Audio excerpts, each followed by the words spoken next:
Hey everyone, and welcome back to the channel. Get ready for a truly heartwarming story today, one that proves sometimes the greatest gifts arrive when you least expect them, especially during the holidays. We're talking about a Christmas Eve encounter that changed everything for one man. Grab a warm drink, get comfy, and let's dive into a tale of unexpected kindness, second chances, and the true spirit of Christmas. Our story begins on a silent, snowy Christmas Eve. Imagine the city lights twinkling, families hurrying home, the air buzzing with festive cheer.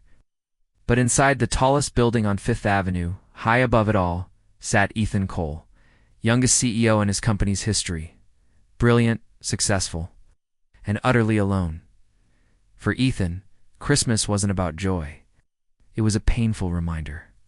12 years ago, a tragic accident on Christmas night had taken his parents, and ever since, the holiday was just a hollow echo of what he'd lost. His world revolved around work, a fortress he'd built around his heart. No decorations, no celebrations, definitely no Christmas spirit. He sat there, in the cold, golden light of his penthouse office, staring at an empty whiskey glass. The city's festive sounds, a distant hum, he tried to ignore. It was late, almost 11 p.m., when the intercom buzzed. Ethan frowned. His assistant was long gone. Security knew better than to disturb him. Who on earth could it be? He almost dismissed it. But then a trembling voice came through the speaker. Sir, there's a woman and a little girl here. They're asking for you." Ethan's tone was sharp, surprised. "For me?" "Yes, sir," she said. "It's urgent, and she has something for you." That last part, something for you, made him pause. Against his better judgment, he sighed and said, "Fine, send them up." He expected a mistake, maybe a mix-up. But what greeted him when the elevator doors opened took his breath away. A young woman stood there, clutching a worn-out gift box, her old coat damp with snow. And beside her, holding tightly to her leg, was a little girl, maybe 6 or 7, with big, bright brown eyes that seemed too luminous for such a dark night. "Mr. Cole, eh?" the woman asked softly. "Yes," she exhaled with visible relief. "I'm so sorry to bother you tonight. I know it's late and you don't know us, but we had nowhere else to go." Ethan stiffened. "If you're here for money, no," she interrupted quickly, shaking her head.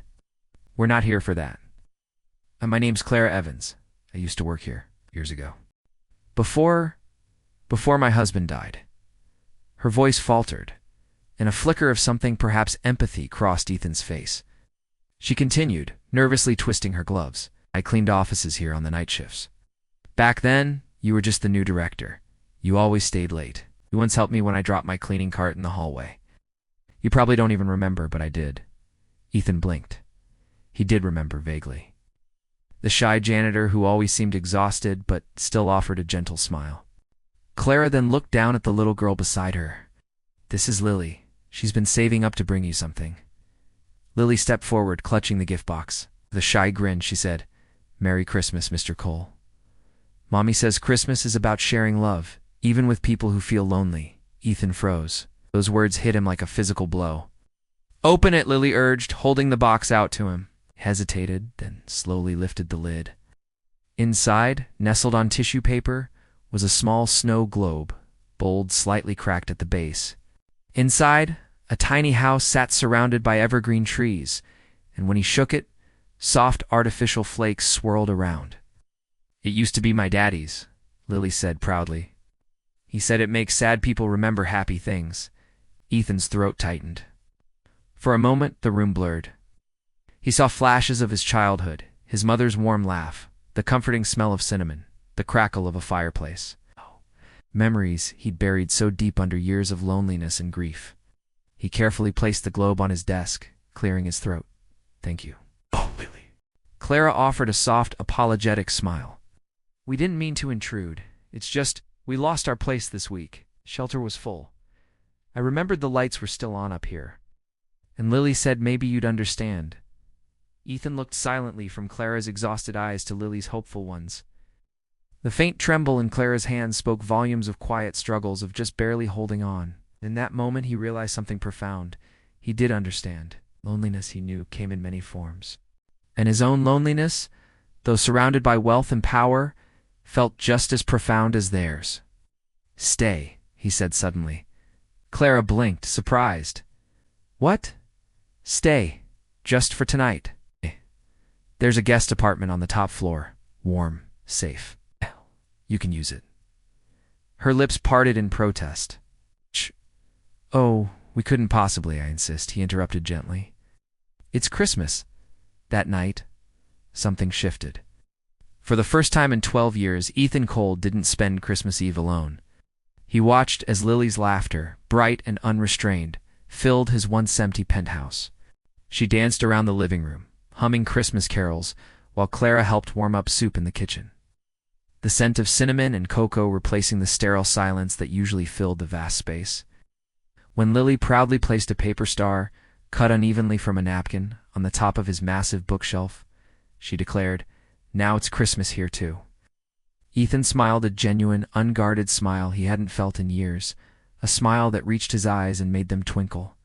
Weeks turned into months, and what began as a single act of kindness slowly, beautifully, transformed into something much deeper. Ethan quietly arranged for Clara to return to the company, not as a cleaner, but as an administrative assistant, a role better suited to her skills and situation. He even helped them find a small, comfortable apartment near Lily's school, framing it as part of a company housing initiative to preserve Clara's dignity. Clara tried to refuse, but Ethan wouldn't hear of it, insisting it was simply good business. What started as professional support blossomed into friendship. They began sharing lunches, then sometimes even dinners. Lily, with her fearless, innocent spirit, would often visit Ethan's office, leaving behind little drawings on his desks, simple, colorful depictions of Mr. E and me building snowmen, or Mr. E and me reading a book, each drawing. Each interaction melted a little more of the ice around Ethan's heart. Clara brought a warmth to places in him he thought were long, dead, quiet moments of shared laughter. Comfortable silences over coffee on rainy days, her calm, steady presence grounding him in ways his work, for all its success, never could. By the next Christmas, everything was different. The three of them stood together in front of a beautifully decorated tree in Ethan's home, a home that now felt truly like one. Lily clapped her hands with delight. "It's snowing again. It's just like last year." Ethan chuckled, a genuine warmth in his voice. "Yes, it is." Clara looked up at him, her eyes shimmering with gratitude, and something more, something akin to love. "You're not spending Christmas alone this time," she said softly. He looked at them, the woman and little girl who had walked into his life when he least expected it, bringing light to his darkest corners, and felt something profound bloom in his chest. "No," he said, his voice husky with emotion. "I never will again." That night, as the snow fell gently outside and the room echoed with laughter and the warmth of newfound family, Ethan glanced at the small, familiar snow globe sitting on the mantelpiece. It no longer looked cracked.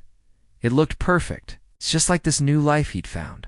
And for the first time in years, with a full heart, he whispered into the quiet, "Merry Christmas." Isn't that just a beautiful reminder that sometimes the people who enter our lives when we least expect it are the ones who heal us the most? Love doesn't always come wrapped in perfection. It often comes as a gentle knock on the door when your heart is closed. If this story touched your heart, please give this video a big thumbs up. Don't forget to subscribe to the channel for more inspiring tales, and hit that notification bell so you don't miss our next upload. Thanks for watching, and from all of us here, have a wonderful, heartwarming day.